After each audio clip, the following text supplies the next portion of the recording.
Passer invenit sibi domum, et turtur nidum, ubire bonat cullos suos. Altaria tua Domine virtutum,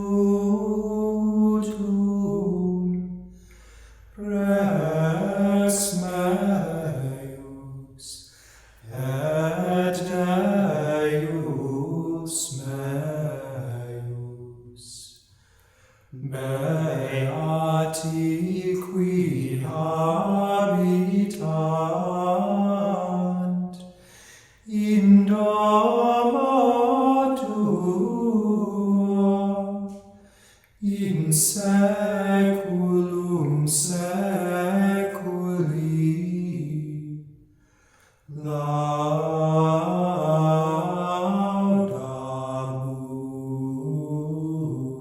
te.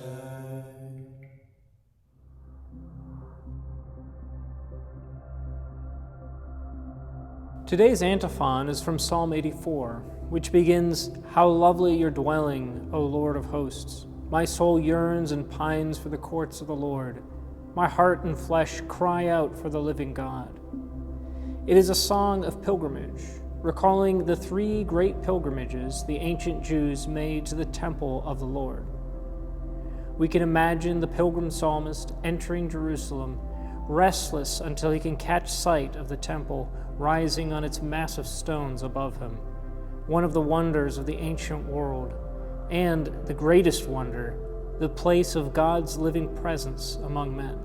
We might expect to hear one triumphal, joyful melody in this chant, but instead, this chant is characterized by a series of dramatic shifts from one melody to the next, almost as if the psalmist is pondering out loud, slowly discovering this great reality before him. In the first phrase, we can hear him looking up to see birds nesting in nooks along the temple walls. They have found a domus, a true home, the great object of the pilgrim's quest.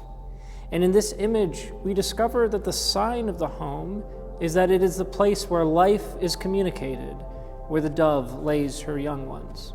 The last neumes that conclude this first phrase, on suos, reach a musical resolution, ending on what is called the final, which is the home note of a particular chant mode. The chant sounds finished, but then a beautiful thought bursts into the psalmist's musings.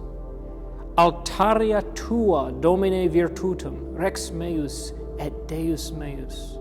Your altars, O Lord of hosts, my King and my God. It's a fragment, it's not a complete sentence, but the meaning is clearly expressed in the singing. The birds have found a home, gathering near your altars. They have found a place where they are generated, where life is communicated. But even more so for me, for the homo viator, for man the pilgrim. And the reason why is expressed in the three names of God that follow. Only the creature man has the capacity, and indeed the irreducible need, to address God.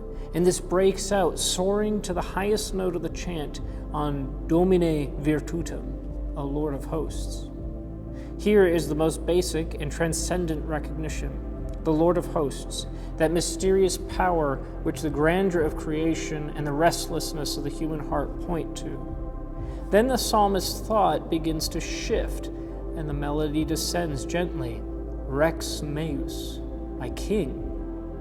This means that this mystery has entered into a relationship with me, with my people. He rules us, he guides us, he moves us on a journey to our good.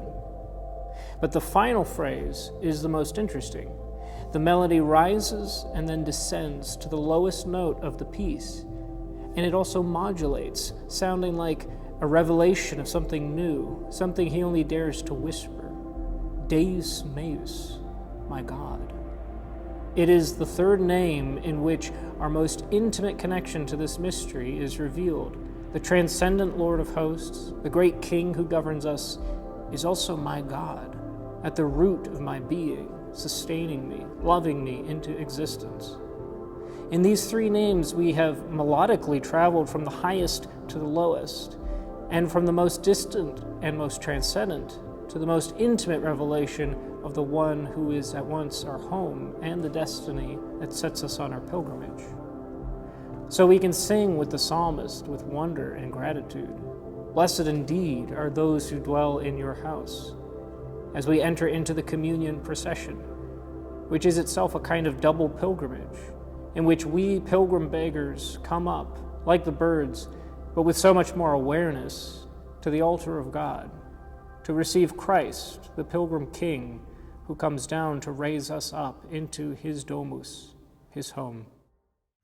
Passer invenit sibi domum, et tutum nidum, ubi reponat culossus.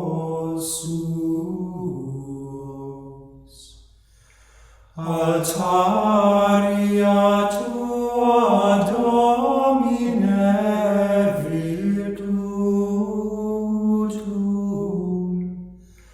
rex meus et Deus meus.